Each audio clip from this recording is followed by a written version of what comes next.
Gold Coasters.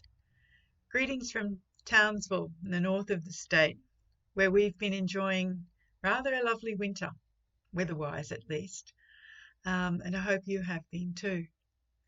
My name's Barbara Hannay, and I'm here to talk to you today about The Sister's Gift, my new book, which was released just earlier this month. It's set in North Queensland, as perhaps you can guess from that cover. I was so thrilled when I saw those lovely flat seas because, of course, we don't have surf up here. Our seas are protected by the barrier reef, so the waters that reach our shores are always very quiet and still. And it's a feature that I love to mention in my stories, actually. The Sister's Gift, as you can possibly guess from the title, is about surrogacy.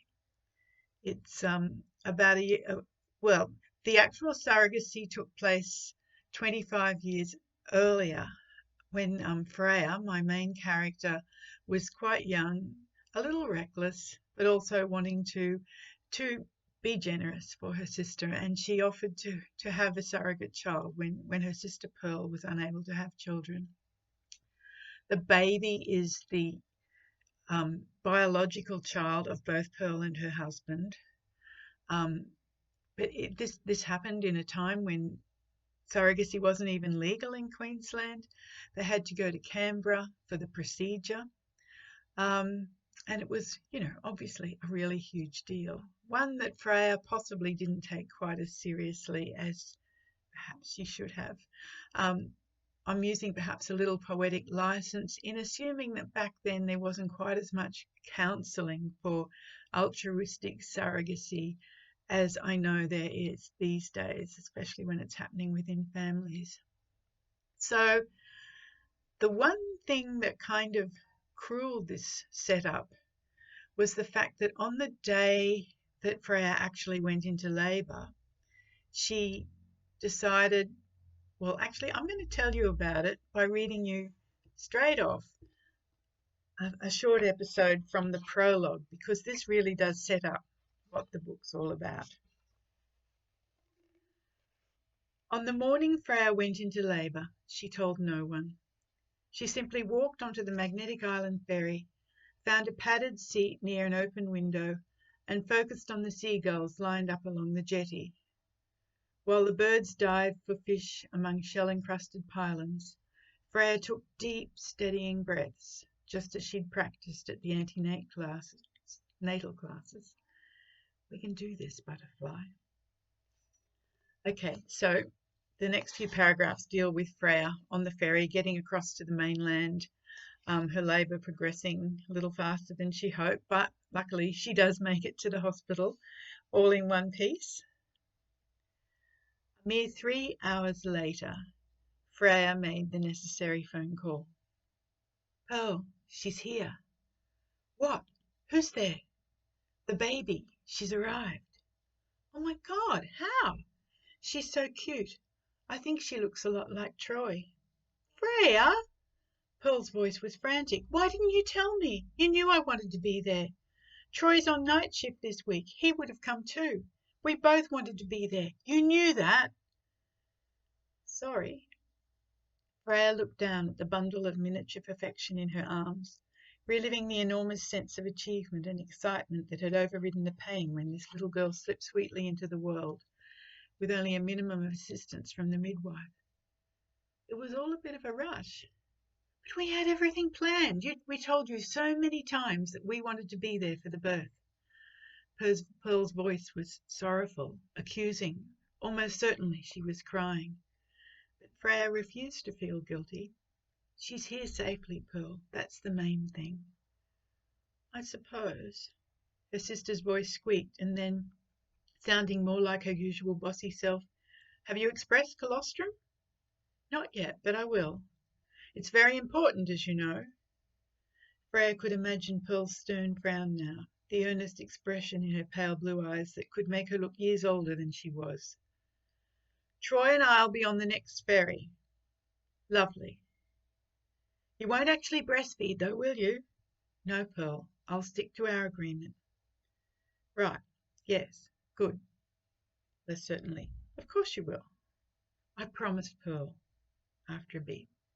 She's yours. She's yours. Well, yes. Of course she is. Freya let out her breath slowly.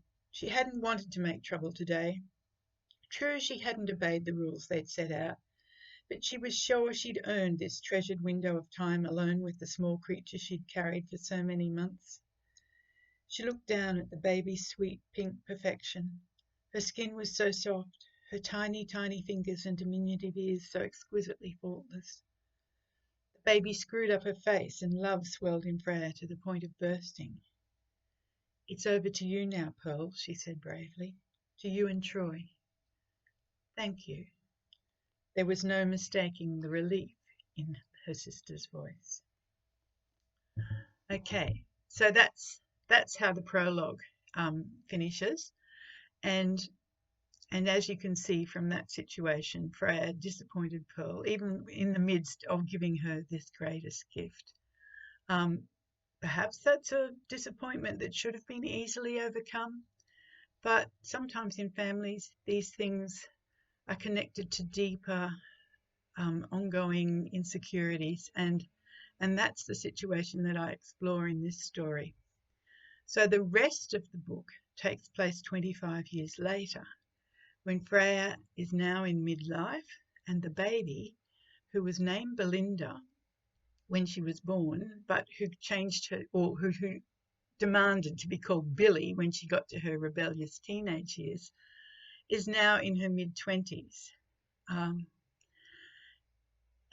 Interestingly for me, the actual inspiration for this story came at least 12 months before I began to write it, when I had to send off a brief synopsis for a couple of story ideas to my editors at Penguin before I got a new contract.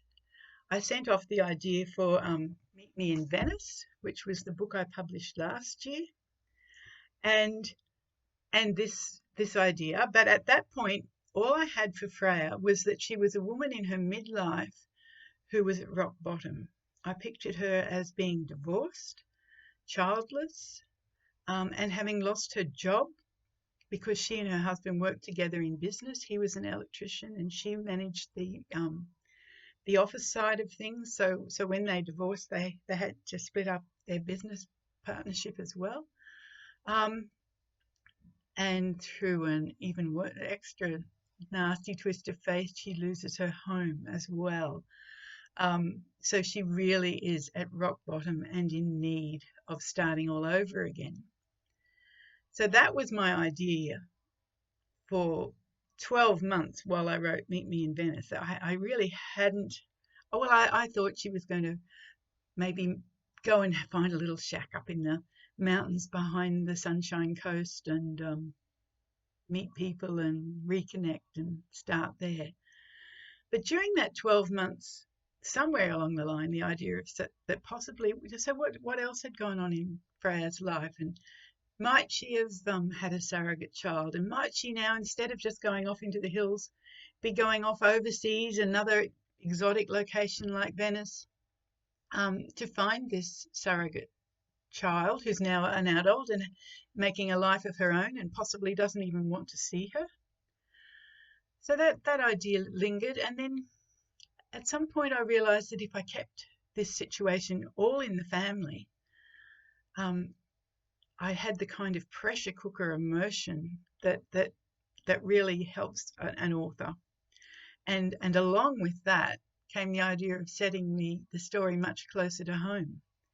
And if I really was looking for a pressure cooker situation, what better than a small island like Magnetic Island, which is just 20 minutes offshore from Townsville.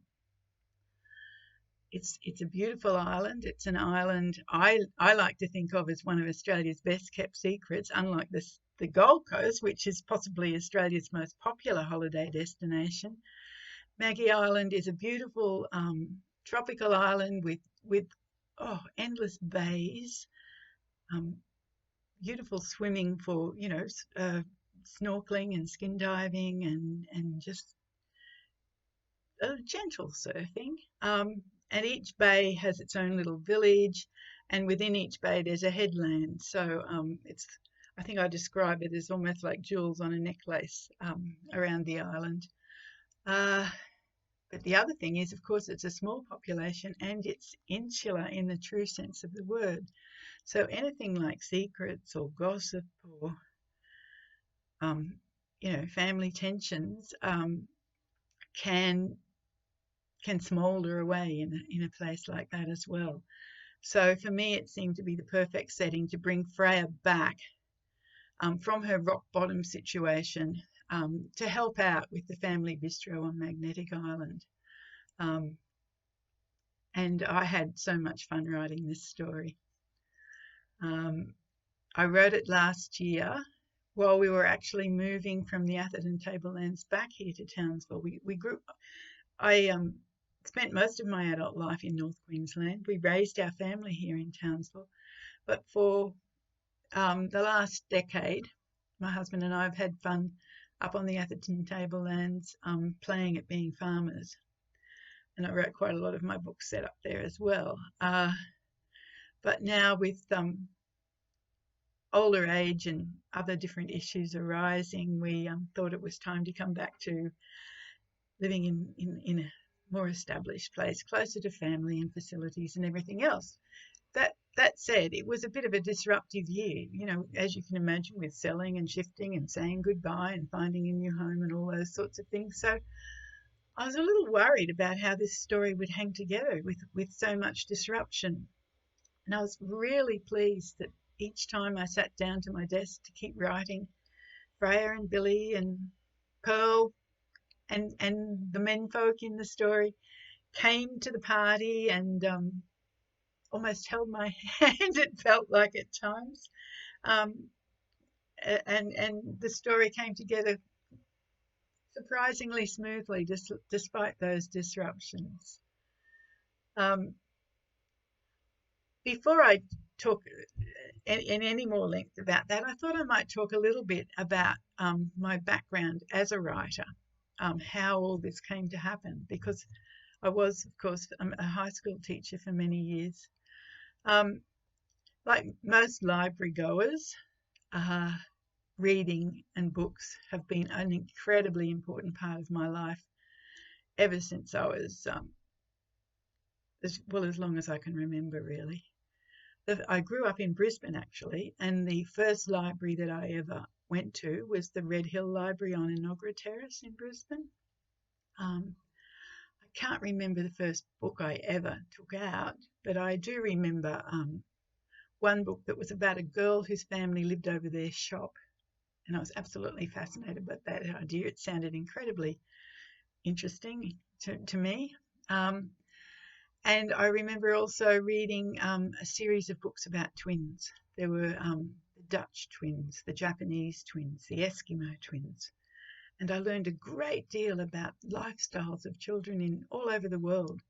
And for a small girl growing up in suburban Brisbane, it was such an eye-opener. I was really, I really discovered just the excitement and how rich libraries were in what they could offer. This is, of course, before we didn't have a television. We didn't even have a car, so I used to catch the bus up to the library, which added the excitement to me. Another book from that era I remember was reading Heidi, fascinated by the whole setting in the Swiss Alps and the grandfather and the little bunk bed in the chalet that he built for Heidi. And I think possibly that's why my interest, I do find settings a very important part of my story. A sense of place has always been, a very strong feature of my writing, I believe, and possibly, it stemmed from the early influences. At that time, I was also trying to make up stories. I'd sit my sisters down and draw pictures even before I could actually write much. And tell them these were movies that they had to watch, poor things. I joined the Brownies, and the first badge I wanted to do was the writer's badge. causing some consternation for my brown owl because she'd never had anyone who wanted to do that, so she had to go off and find a tester. But she did that, and interestingly for me, looking back, and I only realised this many, many years later after I was already writing published novels, that first story was about a girl whose family is transferred to the outback, and she's devastated because she's a brownie, and there's not going to be a brownie pack where she's going. And I give her a happy ending, of course, because she discovers the lone brownies and is able to join that, which was a sort of a correspondence brownies, and I think maybe radio, I can't remember back then. But I've written fish out of water, girls in the outback so many times since that it's obviously very much part of my core story. The very first book I ever wrote for Penguin was Zoe's Muster, which is about a Brisbane girl who goes off to a cattle station in North Queensland in search of her biological father. So there you go. These roots from our childhood have very long-reaching threads. Okay, so at school, my favourite subject was English, although very close to that was art and phys ed, actually. I played netball and softball, and when I finished school, I was tossing up whether I wanted to be an English teacher. Well, before I settled on being a teacher, I had been playing around with the idea of being a journalist because I loved English, and I loved the exercises we used to do at school where we had to précis things and all that sort of thing. But my dad told me that a journalist wasn't a suitable career for a young lady. This is in the mid to late 60s. They spend all their time hanging around pubs. Years later, I met and fell in love with a journalist and married him. And in fact, my dad was right to a certain extent because the coppers hung out in pubs, so that's where the stories were. So the journalists did have to go there to find the stories. Anyhow, for whatever reasons, I was a relatively obedient daughter and settled on teaching. And I got a scholarship to uni, so I went with the English teaching. But my love of art's always been very strong as well. That's why I've got this painting on the wall behind me by Fra Angelico.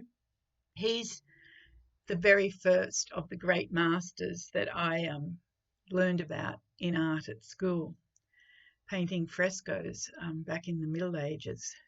That's when they painted on wet plaster. I have no idea how they did that and painted so beautifully, but anyhow, was fascinated by that. And many years later, in fact, the same year that I was eventually picked up as an author, I made my first trip to Europe and went to the Prado in Madrid, and there was Fra Angelico's painting, practically the first thing I saw when I walked in, and I was just blown away. I think my husband thought he'd never get me past it. I just thought it was so wonderful, and it just brought back so many memories of all those art classes that I had to buy a poster and have it framed, and I've kept it in my study, wherever I've been living ever since. Is just another little contribution to my muse. Okay, so I became an English teacher. I got married. I had kids. Still huge love of books and writing, but it never occurred to me that I might become a published author one day. I wrote stories for my kids, and I actually still have one of those that they illustrated. This is the story of a princess and pink, about a princess who was obsessed with pink, but then she got sick of pink and she moved through all the different colours. So we've got her with yellow and blue, and she ended up with a rainbow prince. Possibly a choice I might amend if I was writing that these days.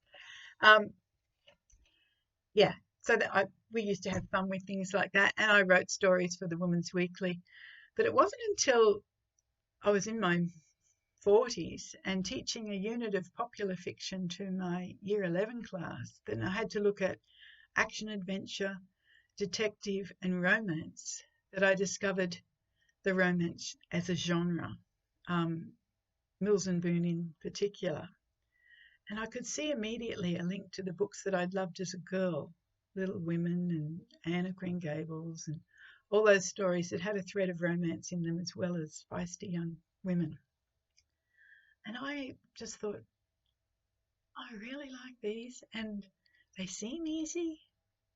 I'm going to have a go. Mind you, they weren't nearly as easy as I thought they were going to be. Much easier to read than to write. My first Rejection came, so I sat down in the Christmas holidays and penned off one of these and sent it over to London.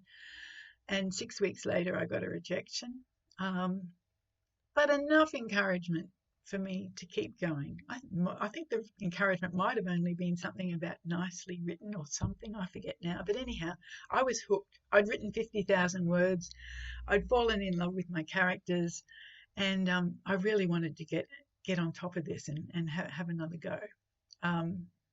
So it took me another 4.5 years, and that's my main message to any of you who are aspiring writers is, don't give up. Write the sorts of books that you love to read, that really speak to you, and don't give up. I mean, of course, you can always be self-published these days as well too. And if you're going to do that, get some good feedback before you self-publish if you can. But yeah, go for it. It's so much fun.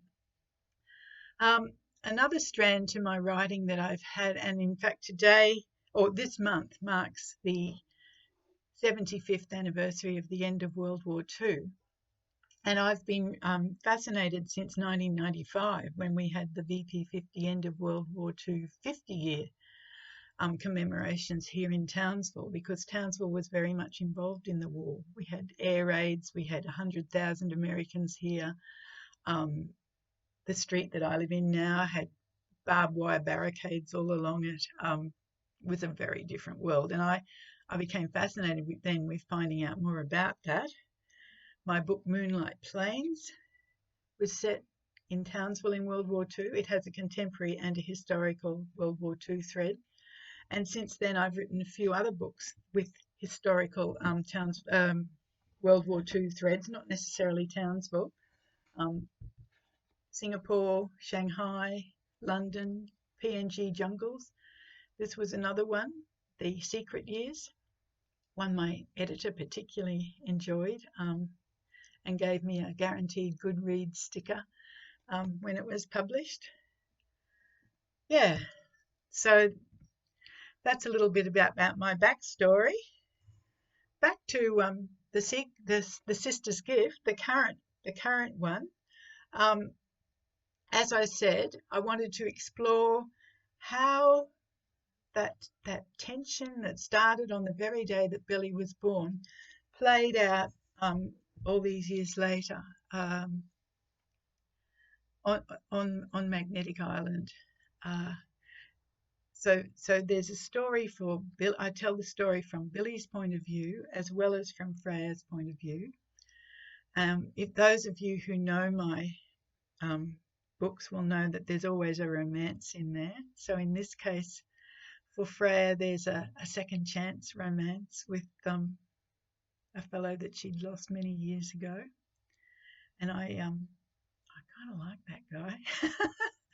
Yeah, some heroes come through more strongly than others for me, and Seb was one that I really enjoyed writing about. And for Billy, I might let you find out for yourself how things pan out for Billy, but she doesn't miss out entirely either. I see there's a question there from you. What am I reading at the moment? I'm reading Sandy Docker's Banksia Bay, the shack at Banksia Bay Beach Shack, which I'm very much enjoying. Again, love the coastal setting, and the history, the dual timeline, and the great characters. Sandy's another Australian author who writes for Penguin Australia. And for my book club, I'm reading A Gentleman in Moscow, which is just the most delightful experience. I'm enjoying that so much. I always have a pile of books that I'm sort of picking up from time to time. Another one that I've really enjoyed this year is Lost Connections, which is a book about depression, actually, written by a guy who seriously struggled from depression, putting forward the theory that really his idea is that treating depression isn't necessarily about medication, but about creating connections for people, so that they feel supported and have a reason for getting out of bed in the morning. I like reading these sorts of books as much to inform my characters as anything else. I read a few self-help books for my characters so that I can give them flaws that I then also know how to heal. I picked that tip up some time ago, and from another author, I can't remember who it was now, but I found it quite useful. I also, there was something else I was going to tell you about that. Oh, yes, the book I'm writing at the moment is about a group of people who do feel lost and disconnected in some way. And I'm actually connecting them via a garden project that's set in southeast Queensland. I'll keep the actual details of the setting under wraps just for the time being, because I'm always a little bit superstitious about telling too much about a book when it's only partly written. But yeah, that's a story that I'm so lucky that I get to enjoy my job. I was about to say that I'm really enjoying writing, but I can say that for every story. When I first gave up teaching, I found it hard to let go of that daily contact with the kids and fellow staff. But the upside has been being able to sit down every day at my desk and just know I'm going to really enjoy what I'm doing, which has been, a great blessing and something that I've been able to carry on into my older age. I'm now, well, I'll be honest and tell you, turned 70 this year. So it's just great to be able to have a job that I can keep going with at this age, and enjoy and keep my mind active and interested, and get to still connect with people via words, which is what I've been enjoying doing all my life. How have I been spending the lockdown? Well, for a writer, that's been an interesting confession I've had to make, in that life hasn't changed for me all that much this year in terms of how I spend my time. Obviously, I can't travel, and usually I go to the Gold Coast every year with a group of writer mates, and we have a retreat at Coolangatta, and we were due to do that in March this year, but of course we had to call it off. So in that regard, my life is different, but we've Zoomed, had weekly or fortnightly Zooms ever since, so that connection has continued. But otherwise, I sort of joke that I've kind of been in lockdown for the last 20 years, because apart from daily walks and, shopping and those sorts of things, I spent a lot of time at home writing, which, as I said, I really enjoy, so I don't feel underprivileged in any way at all. So that's where I am. I hope that you enjoy the Sister's Gift this year, that you enjoy the very strong Queensland feel of it, and the emotional punch of it, which I hope is there for everyone, and the guaranteed happy ending that I always bring with my books. Thanks again for inviting me to speak with you, and please stay safe and keep well. Lots of love from North Queensland. Bye.